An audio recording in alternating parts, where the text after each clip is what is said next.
Olá, então boa noite. Hoje a gente tem a honra de estar recebendo aqui o nosso ex-aluno, o Rafael Fernandes. Ele foi aluno do curso técnico em farmácia da ETEC Alcídio.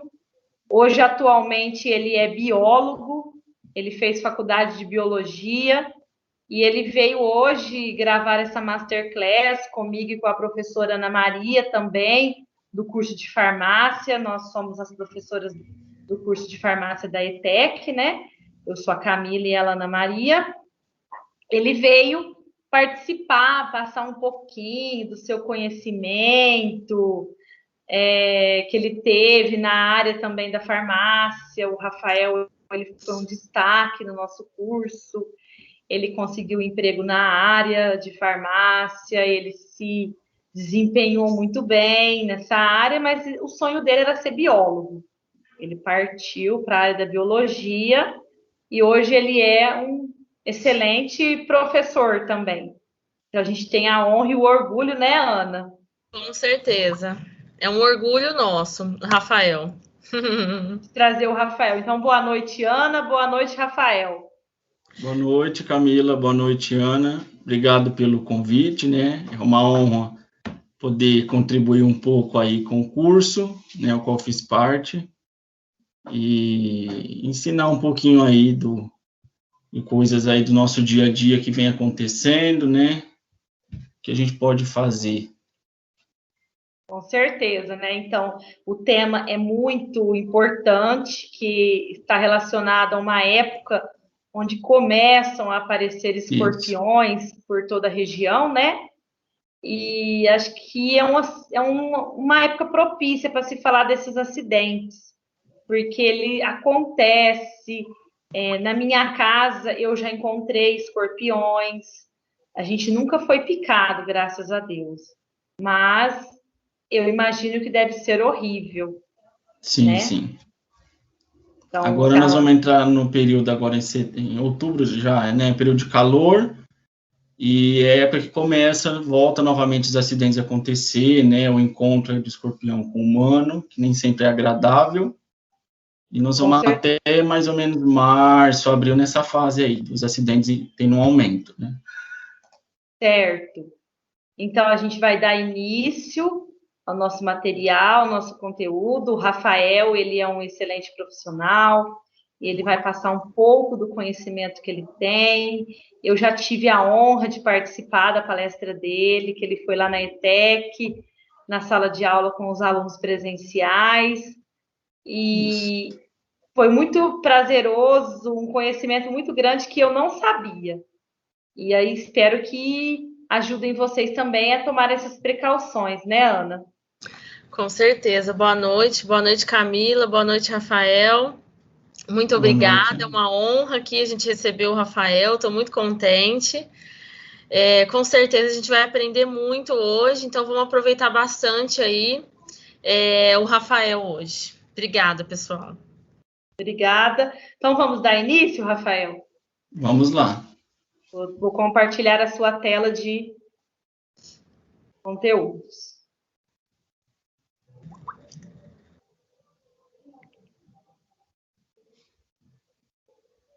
Quando você quiser, você pode já iniciar.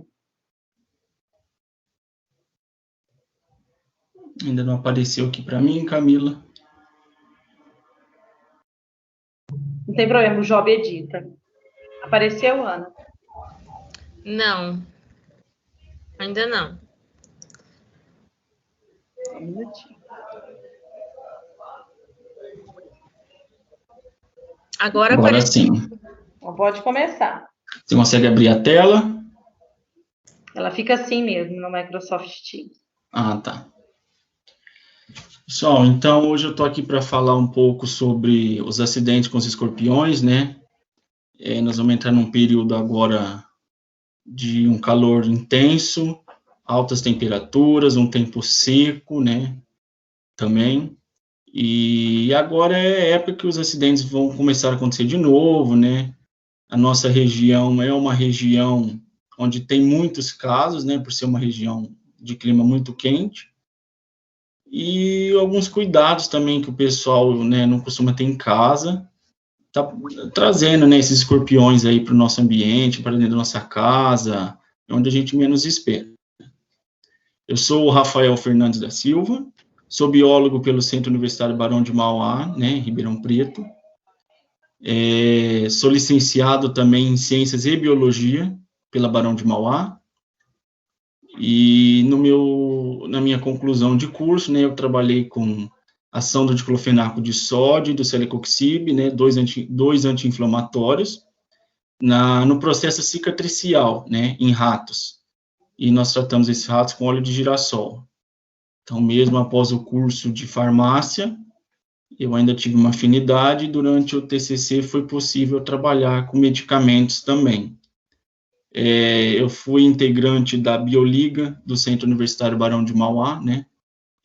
Esse grupo Bioliga, a gente trabalhava, né, com temas relacionados à atualidade, né, o que estava acontecendo, por exemplo, gravidez na adolescência, drogas, dengue, os acidentes com os escorpiões, e a gente andou fazendo palestras, né, por aí em escolas municipais, em Ribeirão Preto, aqui em Orlândia, na ETEC Alcídio, né, em algumas outras cidades da região, falando sobre esses temas. Sou técnico em farmácia também, pela ETEC Alcídio, né, fiz o curso aí em 1 ano e meio, tive um aproveitamento muito grande do curso, gostei muito, nos possibilitou uma formação bem grande também no currículo, melhoramento muito. E é isso aí, hoje aceitei o convite da Camila, da Ana, para falar um pouquinho sobre os escorpiões.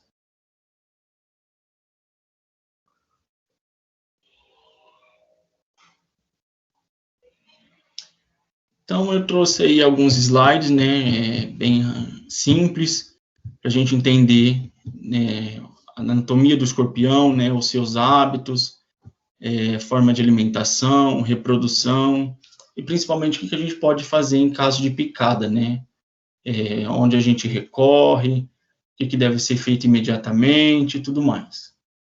Então, os escorpiões, eles são uma classe de animais, né, também chamado de aracnídeos. Eles são pertencentes à mesma família das aranhas, que são animais que possuem peçonha. Hoje, assim, atualmente, existem cerca de 1.500 espécies descritas aí pelo mundo. Só que agora, nessa palestra aqui, eu vou enfatizar os dois tipos principais que nós encontramos aqui no Brasil, né? É o Titius cerulatus, que é o escorpião amarelo, e o Titius barriensis, que é o escorpião preto. O escorpião amarelo é o maior causador de acidentes no Brasil, né, e na nossa região também, principalmente, justamente por ele ter uma reprodução muito fácil. E os seus hábitos, né, também, eles sobrevivem praticamente em qualquer lugar, né. Esses animais, eles têm hábitos durante o dia eles permanecem escondidos, né, porque eles têm hábitos noturnos. Então, Rafael, deixa eu te fazer uma pergunta. A gente vai fazer um bate-papo simples com os alunos, uma masterclass que a gente decidiu fazer de perguntas e respostas, além das suas explicações. E você falou que esses dois tipos de escorpiões são os que mais causam acidentes. Sim, sim. Das 1.500 espécies de escorpiões que a gente tem aí espalhado, como você falou, somente o amarelo e o preto que eles acometem os acidentes gravíssimos? Não. Ou outras espécies também acometem? Não, a gente tem várias espécies, né, de escorpiões, uma grande maioria tem peçonha, né, causa acidente, e a gente tem o escorpião mais venenoso hoje, assim, considerado no mundo, é o escorpião amarelo da Palestina, né, então não tem no Brasil. Tem algumas espécies de escorpiões também africanos que têm uma peçonha, só que hoje o maior causador de acidentes mesmo é o escorpião amarelo, que é o cerulatus. Ah, entendi. Obrigada. Então, esses animais, eles durante o dia, eles permanecem escondidos de preferência em locais quentes e úmidos e locais escuros. Esses animais não gostam muito de luz. Então, eles ficam embaixo de telhas, tijolos, entulho, né, madeira velha, que o pessoal às vezes costuma deixar jogado em quintal de casa, essas coisas.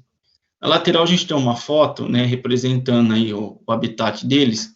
Essa foto foi tirada no Instituto Butantan, né, em uma visita que eu tive por lá, e mostra bem, né, o que a gente tem em casa, pilha de tijolo, principalmente em construções, né, que fica acumulado aqueles entulhos, onde eles ficam escondidos.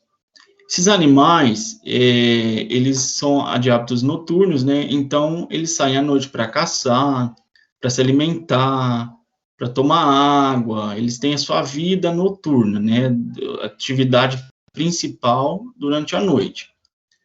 E eles vivem, né, em locais quentes e úmidos durante o dia e saem só à noite para caçar e tudo mais. Rafael, posso fazer uma pergunta? Sim, claro. Quanto tempo o escorpião consegue ficar sem beber água?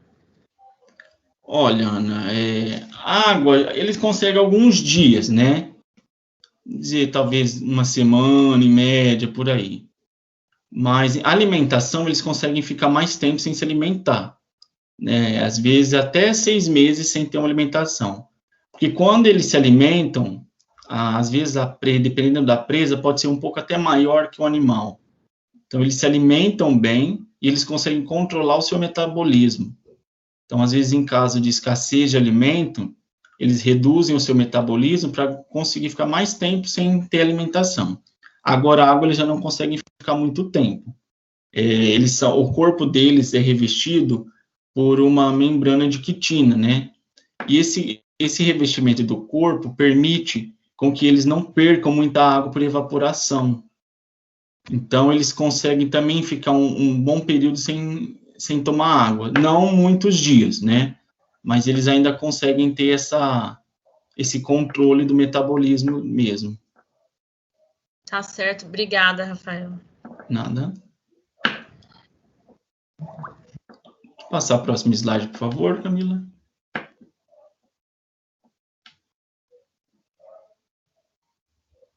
Aqui na imagem a gente tem aí, né, algumas espécies de escorpiões, né, que podem ser encontrados pelo mundo inteiro, né. A primeira imagem é o escorpião que está escrito aí verdadeiro, que ele é o Tityus cerulatus, é o escorpião amarelo. A gente fala verdadeiro porque ele possui quelíceras, né, ele possui a peçonha, a sua formação do corpo de um aracnídeo mesmo, por causa da cauda, parte do abdômen, né? Do lado aí no meio nós temos o escorpião vinagre. Esse escorpião vinagre, ele não é venenoso.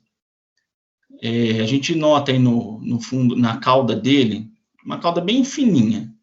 Ele produz uma substância composta de 95% de ácido acético, que é o vinagre. Então, esse animal, quando ameaçado, ele, por essa cauda, ele espirra, né, uma quantidade até que pouca de ácido acético para espantar o predador, né?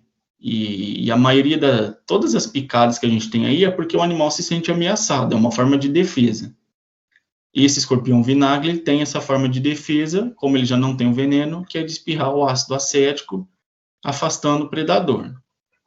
Nós temos também o pseudo-escorpião, é um escorpião muito pequeno, às vezes a gente encontra ele em cascas de árvore, né, seco, esses locais assim, e esses animais, eles parecem um escorpião, mas não são, pertencem a outra família, outro gênero dos animais.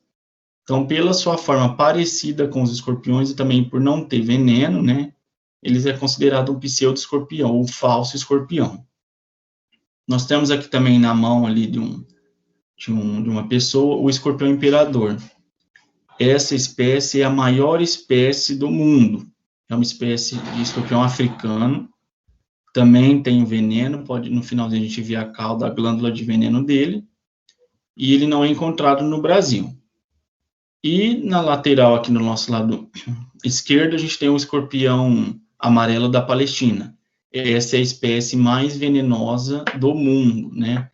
Ele é um animal mais ágil, né, mais rápido, e o veneno dele é bem mais tóxico do que o amarelo.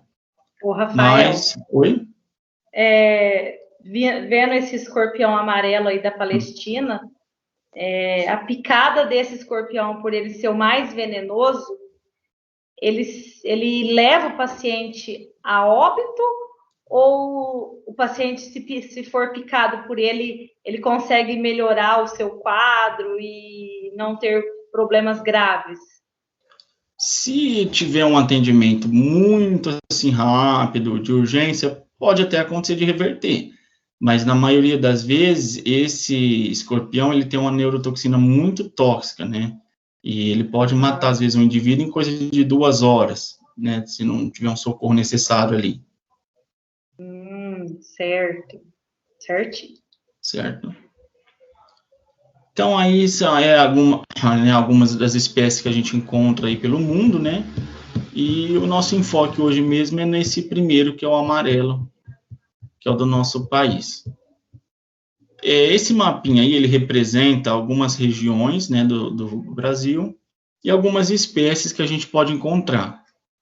Então, veja que o Títio cerulatus, que é o amarelo, ele é encontrado, né, todos esses estados ali, praticamente o sudeste, sudoeste inteiro ali, a gente tem essa espécie. O barriensis, que é o escorpião preto, a gente encontra, né, em alguns estados, só que ele é mais difícil assim na nossa região, pode até encontrar.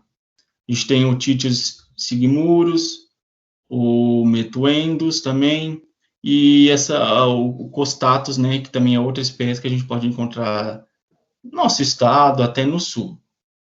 O que pode acontecer às vezes é uma espécie que, por exemplo, eu encontro no Nordeste, mas eu encontrei ela na nossa região. Tem alguns casos em que carregamento de madeira, por exemplo, o caminhão vai, busca madeira em alguma região e traz para o nosso estado, traz para a nossa cidade, esses animais podem vir escondidos, né, nesse carregamento. E aí, por isso que quando chega aqui, às vezes a pessoa pode encontrar um animal desse e tem dificuldade para, né, identificar a espécie, justamente por ele não ser comum na nossa região.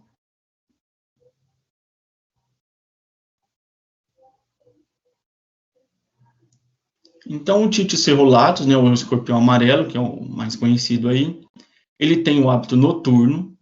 Ele é um animal que ele pode viver em grupo, mas também pode viver isolado. Em grupo, principalmente, né, na época de reprodução ali, quando a mãe tem os filhotes, eles estão em grupo. Depois de 15 dias, mais ou menos, a maioria vive isolado, certo? Eles podem viver em média de 3 a 4 anos, essa espécie. Tem uma informação, nessa espécie todos os exemplares são fêmeas. Até então, a gente sabia que, né, praticamente eram fêmeas, só tinha fêmeas nessa espécie do amarelo. Mas agora, atualmente, algumas pesquisas estão mostrando, eles estão encontrando machos de escorpião amarelo também. A gente falava que era a maioria todas fêmeas por causa do modo de reprodução desses animais. Eles podem atingir até 7 centímetros de comprimento. Você tendo a cauda dele esticada, pode chegar até 7 centímetros. Mas quando ele está com a cauda enrolada, ele fica um pouco menor, coisa de 5 centímetros por aí. Na sua fase de desenvolvimento, ele troca de pele de 3 a 4 vezes. O que é essa troca de pele? O escorpião, conforme ele vai crescendo, ele tem como se fosse uma capa de revestimento, né? Ele possui um exoesqueleto de quitina que reveste o corpo dele. Então, a cada fase que ele cresce, ele perde essa quitina, esse revestimento do corpo. Ele troca a pele, igual as cobras fazem durante o crescimento. Então, nessa fase de vida dele, ele pode fazer essa troca de 3 a 4 vezes. A gente chama de equidise, né? Ou troca de pele, que é o revestimento dele.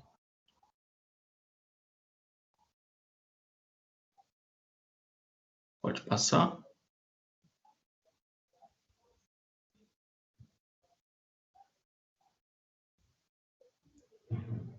Pode passar o slide, Camila, por favor. Eu já passei, Rafael, não está aparecendo? Ainda não. Apareceu. Então, aí é praticamente a anatomia do escorpião, né? A gente vê aí no início a boca, né? Entre parênteses, quelícera. É o local por onde, né, é a boca, né? Que ele se alimenta mesmo. Essas quelíceras são como se fossem duas garrinhas pequenas, né? Que ajudam ele na parte de quebrar o alimento que ele vai digerir.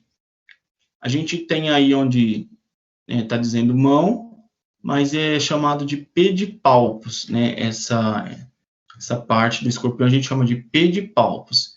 É onde ele tem como se fosse duas pincinhas, duas garras, que ele usa para segurar a presa, para cortar o alimento que ele vai ingerir. E nesses dedos, eles é formado por duas, como se fosse uma pinça mesmo.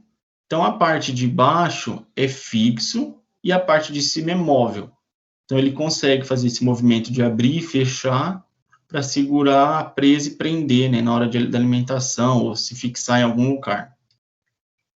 Os olhos, eles possuem 4 pares, né, de olhos sobre a cabeça, sobre a parte do cefalotórax dele.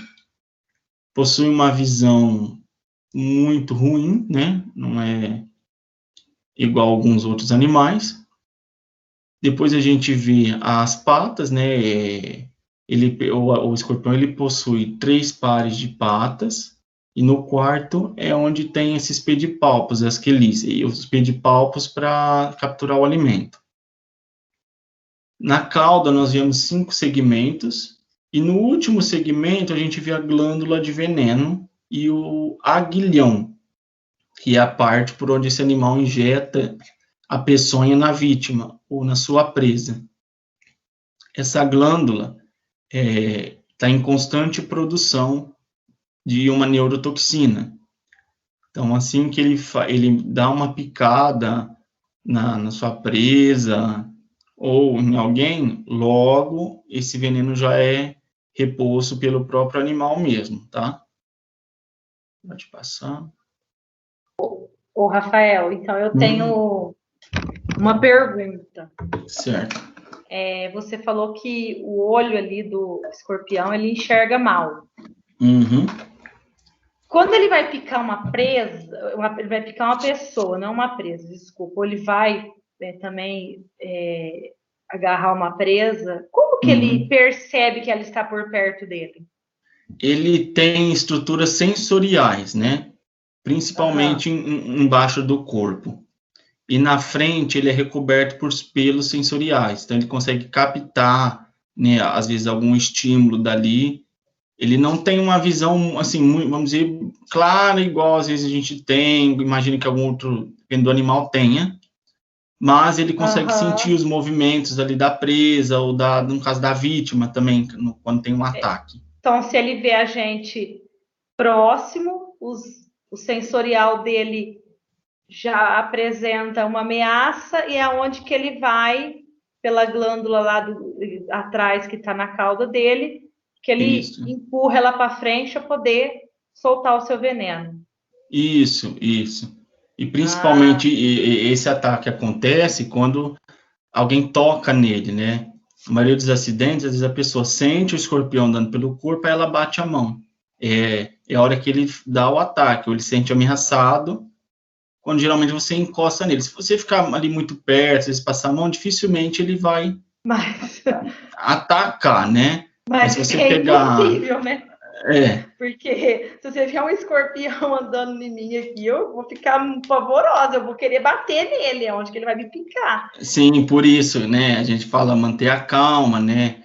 Se você pegar um escorpião, você colocar uma varetinha, começar a cutucar ele, você vai ver que ele vai atacar. Caso contrário, ele fica na posição dele, quieto. E ele tem um comportamento também de, às vezes, quando você vê ele, ou se ele está em um local escuro, você acende a luz, ele fica imóvel. A pessoa, às vezes, acha que o escorpião está morto, mas ele está se fingindo de morto. Né? E aí, às vezes, a hora que vai mexer alguma coisa, ele vai mexer com ele, né? Ele mexe e ataca, isso. Deus me livre. Então tá bom, vou passar o próximo aqui para você ver. Ok. Rafael, posso fazer uma pergunta? Sim, Ana. Com relação à reprodução do escorpião, Uhum. você disse que por conta do método de reprodução, a gente encontra escorpião fêmea na natureza, né? Você Sim, a poderia maioria. explicar para a gente qual que é o método de reprodução? Como que o escorpião se reproduz? Sim, eles... Aí a gente vê na imagem o órgão reprodutor do escorpião, né? Essa estrutura chamada de pente como se fosse uma forma de um pente mesmo, pequena, bem coisinha pequena, que fica sobre, né, na parte ventral do animal, e ele usa essa estrutura para passar no chão e se localizar, né, para ver a área que ele está. Quando eu falo que a maioria nessas espécies são fêmeas, ele se reproduz por um método chamado partenogênese. O que é isso? Esse animal ele não precisa de um macho para se reproduzir. Então, a própria fêmea consegue fecundar os óvulos e gerar os filhotes, sem a presença de um macho. Então, por isso essa facilidade, né? E a gente sabe que a maioria é fêmea. E nesse caso também, a gente não tem muita variabilidade genética nesses grupos, né? Então, pode ver que sempre as linhagens são a mesma, parecidas com a mãe, com a progenitora. Então, eu estava falando da parte de reprodução, né, dos animais, e eles fazem a partenogênese, né, que a própria fêmea consegue fecundar os ovos sem a presença do macho. E essa fêmea, ela gera de 8 até 30 filhotes sozinha. Pode passar.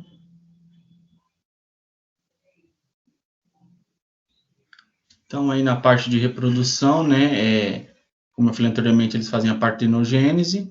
Eles são vivíparos, né, porque a fêmea ela fecunda os óvulos, gera esses filhotes, né, e eles já nascem parecidos com os pais. Esses são vivíparos, não dependem de ovo para ter o seu desenvolvimento. A gestação, então, da fêmea dura aí de 2 a 3 meses, e ela realiza partos anuais, né? Em torno de 1, 2, às vezes até 3 partos por ano. As ninhadas, né, então, podem ser de 8 até 30 filhotes. É um número grande aí, em uma pequena reprodução. E um fato curioso também é que esses filhotes, assim que eles nascem, a mãe já ajuda, né, auxilia para que eles subam nas costas, né, da mãe. E eles ficam ali nas costas por um período de mais ou menos uns 15 dias, até eles realizarem a primeira troca de pele. Após esses 15 dias que eles fazem essa troca aí de pele, eles já ficam independentes, né? Aí eles já descem das costas da mãe e vão viver sozinhos.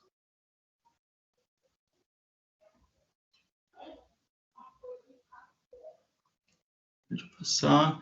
Aí na imagem a gente vê, né? O escorpião amarelo aí com os filhotes no dorso. Tem o escorpião preto também. Mostrando aí como que, né, essa reprodução aí depois do nascimento, ela cuida desses filhotes por um período de 15 dias.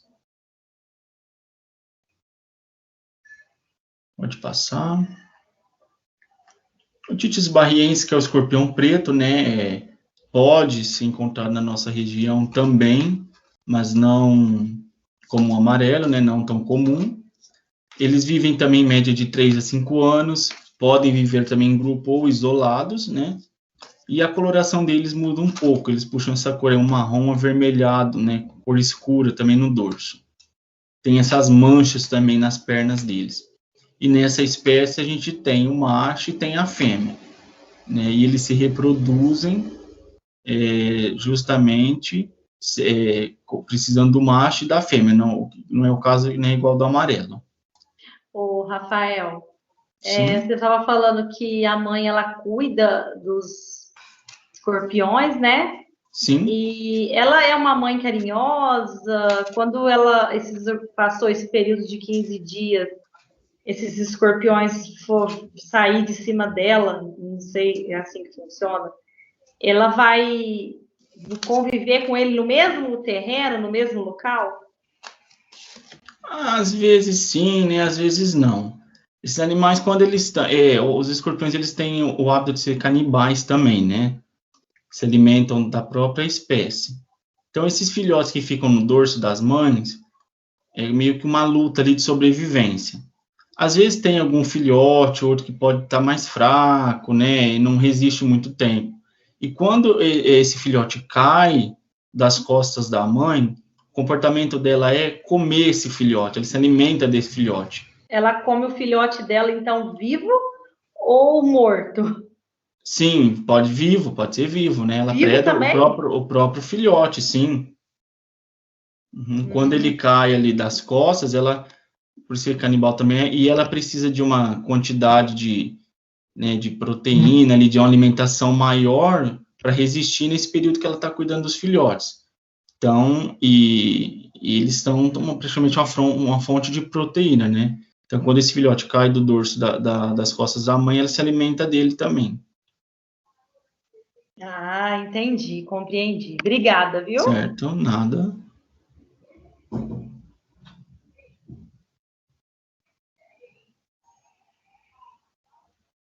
Então, praticamente a reprodução aí do Títios barriensis e até do Títios amarelo ocorre, né, no período entre setembro e abril, na grande parte, porque é o período, né, de mais calor, mais seco, né, tempo mais, às vezes, úmido também.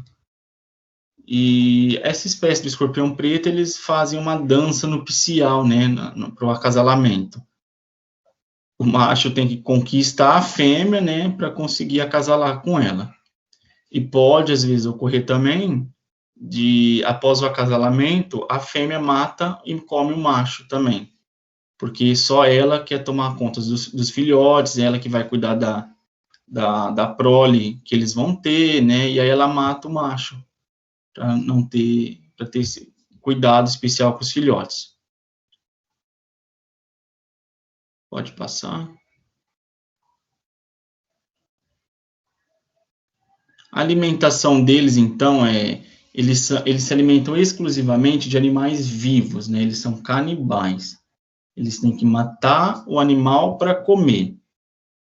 E, principalmente, a alimentação deles é de baratas. Grilos, né? Aranhas, cupins, ou até mesmo escorpiões da mesma espécie, pode ocorrer aí, né? Que nem o caso dos filhotes. E é mais comum eles se alimentarem de baratas, porque dentro das cidades a gente vê o aumento grande de baratas, na temperatura também, principalmente em casa, por isso que a gente tem que prevenir, né, o aparecimento desse tipo de animal em casa, barata, porque atrai o escorpião. Então eles conseguem, né, ficar num jejum longo, até 6 meses sem se alimentar, mas água praticamente aí diariamente, ou alguns dias eles conseguem ficar sem água, certo? Ô, Rafael, eu te perguntar uma coisa. Então, eles vão se alimentar de baratas, grilos, etc., que você falou aí nos slides. Isso. O escorpião, eu tenho um cachorrinho de estimação. Se o escorpião chegar a picar o meu cachorrinho de estimação, o cachorrinho não suporta a picada ou o cachorrinho consegue sobreviver? Às vezes sim, né? Acho que vai depender assim um pouco também do tamanho, às vezes do animal, né? Do peso. E em caso de picada de animal, algumas clínicas veterinárias têm o soro, né? Para ser aplicado nesse animal também. Igual tem para humano, existe para animal. Então, o indicado é, em caso assim de picada, levar o mais rápido possível a um veterinário, né? Para ele já tomar as primeiras medidas preventivas, né? Se for o caso, aplicar o soro. Alguns animais até suportam, mas outros não. Então, você tem que assim, perceber logo que o cachorrinho foi picado, né? Isso, assim que vê a picada aí, também é uma dor muito grande, né?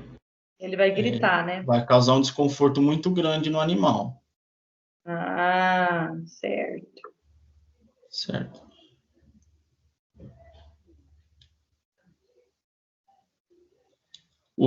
Então, os escorpiões também, né, eles podem ser predados, né, por outros animais, se alimentam, né, desses escorpiões. Macacos, corujas, galinha, né, alguns outros animais, sapos também, comum às vezes a gente ouvir, né, onde tem um escorpião, coloca galinha, né, que a galinha vai combater. Algumas vezes é eficiente, né, outras não. Por quê? O escorpião, ele é de hábito noturno, então ele sai à noite para caçar, ele tem a sua vida ativa durante a noite. Já a galinha é de hábito diurno, né, ela tem a sua atividade principal ali durante o dia, ao longo do dia, manhã, tarde. E aí ocorre esse desencontro, porque às vezes à noite a galinha está dormindo e o escorpião está andando para lá, para cá. Mas, em alguns casos, aí, quando a galinha durante o dia está ciscando, né, e encontra no meio dos estudos, ela come esses animais. Aí, algumas pessoas às vezes perguntam, né, por que a galinha se alimenta do escorpião e se o escorpião picar ela, o que acontece? A galinha, quando ela vai se alimentar do escorpião, geralmente ela pisa em cima dele. E a pata dela tem um revestimento muito grosso, né, não tem muito vaso sanguíneo passando por ali. Então, se esse animal às vezes pica ela, ela não sente praticamente nada, é meio que inofensivo para ela. E ela com o bico, ela também arranca essa glândula de veneno do animal. E aí ela se alimenta só do restante do corpo. Sapo também, né? Tem às vezes de engolir o escorpião de uma vez. E alguns estudos até falam, né, que esses animais aí que se predam os escorpiões, eles têm alguma imunoglobulina, algum anticorpo presente no sangue, né, que já combate essa toxina na hora que são picados.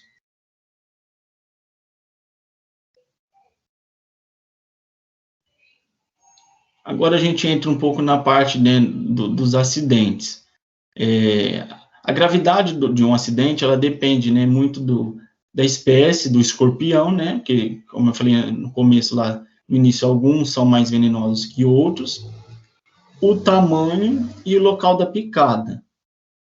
Às vezes tem gente que fala, o escorpião, por ele ser filhote, né, ele não vai causar tanto dano quanto o adulto. Às vezes sim, né, depende muito da sua produção da neurotoxina, produção da peçonha que ele está tendo. Então, às vezes, alguns acidentes com escorpiões filhotes podem causar danos graves, assim como, né, em adulto. A população de maior risco, a gente fala que são as crianças e os idosos. Justamente, idoso, por vezes, ter uma saúde um pouco mais frágil, ter algum outro problema de saúde, né? Mas nada impede que um adulto também sofra graves consequências. Mas hoje, na maioria dos casos, a gente vê que muitas crianças morrem, né, ao ser picada pelo escorpião. Porque a neurotoxina age, às vezes, rapidamente. Essa criança não tem, às vezes, um socorro imediato e não resiste à picada, certo?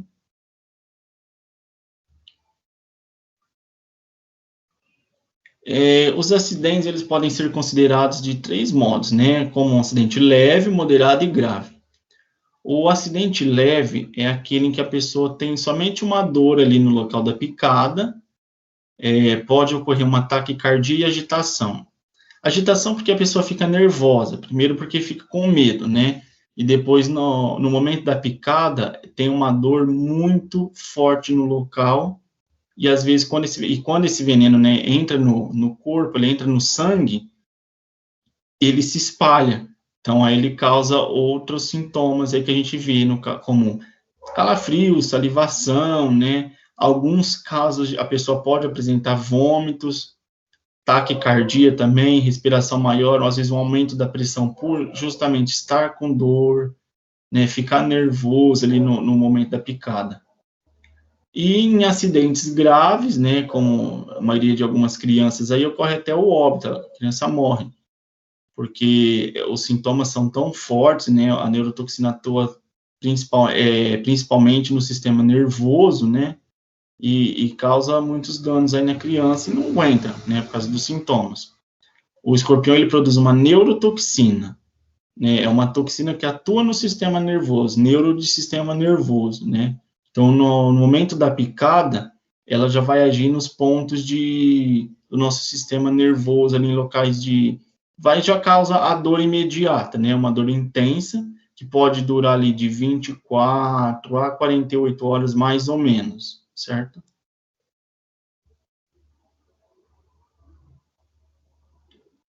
As recomendações aí em caso de acidente, principalmente não utilizar garrote, né, o torniquete, que é quando a pessoa aperta, né, o local ou a perna, o braço. A gente às vezes ouve também, fazer incisão no local, espremer, que vai tirar o veneno, nada disso resolve, né? Tudo mito. E também nenhuma substância química que a gente tem aí tem efeito, né, em caso de picada, vai combater essa picada. O que a gente indica é lavar o local com água e sabão, local da picada, simples, e procurar o atendimento médico o mais rápido possível. Que a gente às vezes você nem sabe como o organismo da pessoa vai reagir com aquela toxina. Alguns casos a pessoa pode precisar do soro e outros não. Então a gente indica aí procurar a unidade de saúde básica mais próxima, né, da sua residência. E no nosso caso aqui seria o hospital, né, que está mais preparado. Rafael, eu posso te fazer uma pergunta? Sim, sim. Você falou, e com relação ao ambiente, né? A gente às vezes escuta falar que é legal limpar a casa com querosene, né? Ou tem alguma substância química que pode ser jogada no ambiente e que teria um efeito tóxico aí para o escorpião. Certo. Ainda não tem nenhum veneno específico, né? Para que fale que vai matar o escorpião. Né? O que acontece é uso de querosene, álcool, alguns produtos químicos aí mais fortes, afastar o animal, né? Então, a gente indica vedar ralo, né? Fechar a porta, procurar não deixar nada jogado assim no roupa, no chão, tênis, sempre olhar antes, porque não tem muito o que fazer, é tomar essas medidas preventivas para evitar, né, que o animal apareça. O escorpião, como ele possui a respiração dele por alguns estigmas que ficam na parte ventral, né, se você tem experiência, se você colocar o escorpião no álcool, ele morre. Ele faz um movimento que parece que ele está se picando, mas ele está morrendo por asfixia, né? Quando você coloca ele no álcool, realmente, o álcool tampa os poros da respiração dele, ele morre por asfixia, mas não que ele se mata com o próprio veneno. Mas não tem nada descrito, né, que combate mesmo o escorpião, algum veneno ainda. Tá certo, obrigada. Nada. O tratamento em casos de picada, né, principalmente, é o bloqueio anestésico. Nem sempre, nem toda pessoa vai receber o soro, né, depende muito da avaliação que o médico faz quando essa pessoa chega, né, e os sintomas que ela vai estar sentindo. Geralmente, o bloqueio anestésico é feito, que é uma solução de lidocaína mesmo, né, que é aplicada no local da picada, para bloquear esse efeito do veneno ali. Então, ele corta, ele vai aliviar a dor na hora, ali no momento, às vezes, algum período. Dependendo da pessoa, ela fica algum tempo sem a dor, depois o bloqueio mais volta. Então, tem a permissão aí de algumas normas que podem fazer, às vezes, 2 ou no máximo 3 bloqueios, uma quantidade de ml que pode ser injetado no local da picada. E o soro é disponibilizado, né, para algumas pessoas que realmente apresentam sintomas mais graves e aí tem a necessidade do soro. Esse soro, ele é fabricado pelo Instituto Butantan em São Paulo, principalmente, né, e ele é disponível para o SUS, para o Sistema Único de Saúde, e o SUS que faz a distribuição para as cidades, para as unidades de saúde, né, por isso é importante a notificação. E em cidades, em locais onde tem maior casos de acidentes, é onde tem uma maior quantidade desse soro, né, disponível também pelas notificações que são feitas.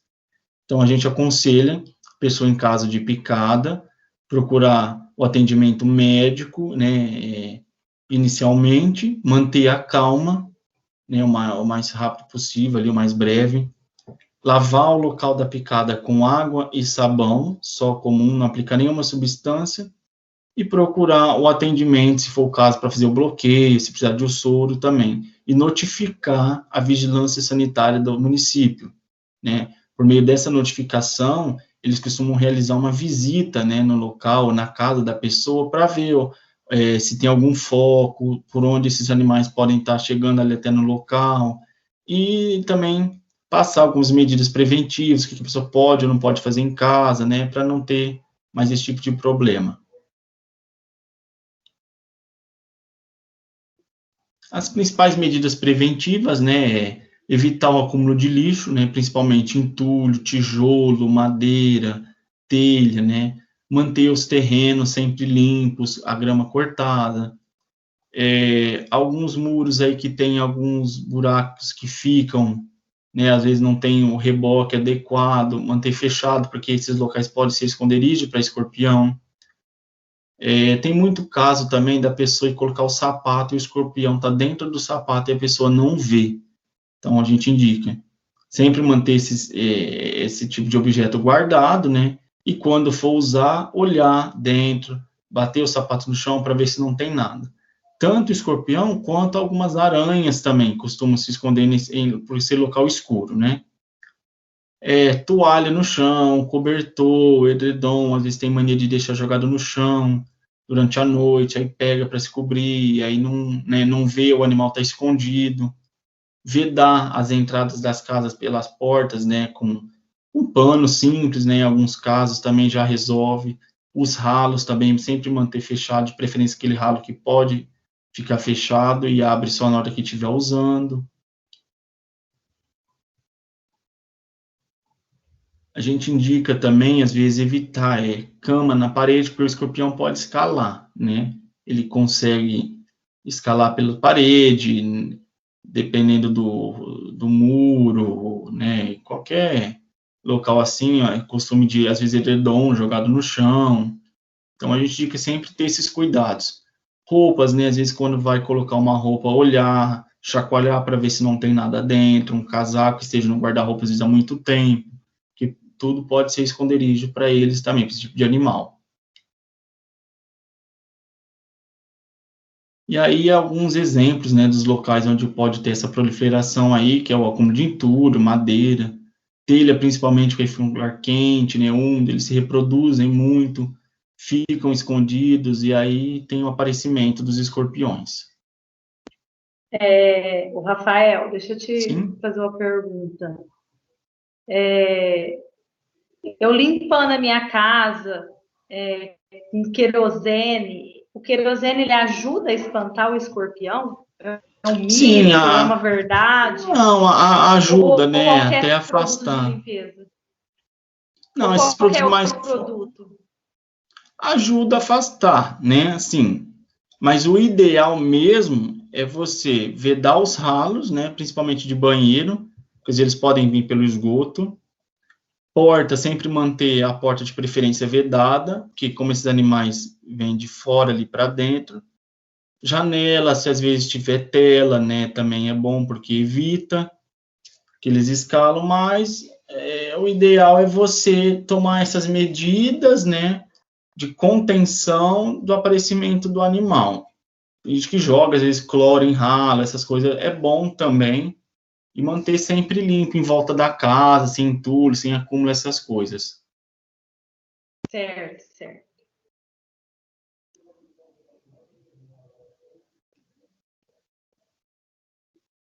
A gente vê, né, aí por exemplo, um muro, no caso sem reboque, com vários espaços entre os tijolos, aí é um local propício, né, para o escorpião se esconder.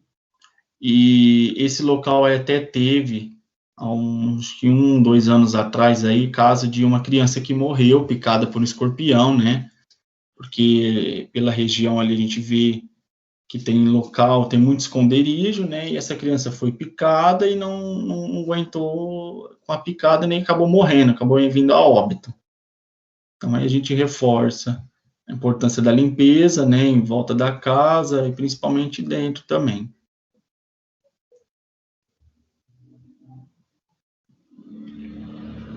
Obrigado pela atenção, né, pela disponibilidade aqui da aula. Espero ter contribuído um pouco, né? E estou aqui à disposição para esclarecer dúvidas. Se precisar no e-mail também, fica à vontade para mandar, tá? Eu que agradeço, né? Eu e a Ana, a gente tá.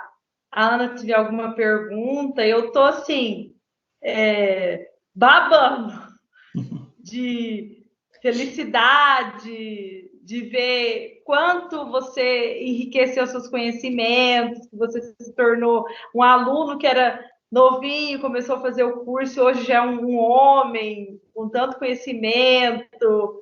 Eu estou, assim, muito feliz. Eu que estou muito Que bom. agradecida. A ETEC Alcide, em nome do diretor, de toda a equipe de gestão, a gente está imensamente agradecidos pelo seu convite, por você ter aceitado o nosso convite, claro, né? Ter essa disponibilidade. A gente sabe que no momento você trabalha, né? E você, Sim. na sua folga, pôde fazer esse trabalho aqui conosco, né, Ana? Sempre é um prazer. Com certeza, acho que a palavra é essa, orgulho. A gente sempre que, não é a primeira vez que o Rafael vem, né? E é sempre um orgulho. O Rafael sempre foi um aluno sensacional, muito esforçado. A gente só tinha elogios, né? Quando a gente encontrou a mãe dele uma vez, a gente só tinha elogios para falar para ela. Com certeza, e se tornou uma excelente profissional, né? Então a gente só tem a agradecer mesmo o convite e eu não tenho mais nenhuma dúvida, para mim ficou tudo claro. Muito obrigada, viu, Rafael? Imagina, obrigado você, Ana, pela presença, pela abertura aí do espaço, né? E os alunos vão ficar muito felizes também pelo conhecimento. Eu aprendi muita coisa aqui. Com certeza, eu aprendi muita coisa também, com certeza. Muito obrigada. Meu e-mail está aí no final dos slides, né? Pode disponibilizar também o pessoal. Se alguém tiver alguma dúvida, pode entrar em contato pelo e-mail aí que eu respondo o mais rápido possível. Com certeza. Se a gente tiver alguma dúvida, algum professor, algum aluno, a gente vai enviar sim, Rafael. Muito obrigada, viu? Pela participação. Espero que você volte mais, tá? Isso. De maneira presencial, né? Esperamos, né? De maneira presencial, se Deus quiser. Vamos esperar, né? Obrigada, viu? Muito obrigada. Eu que agradeço.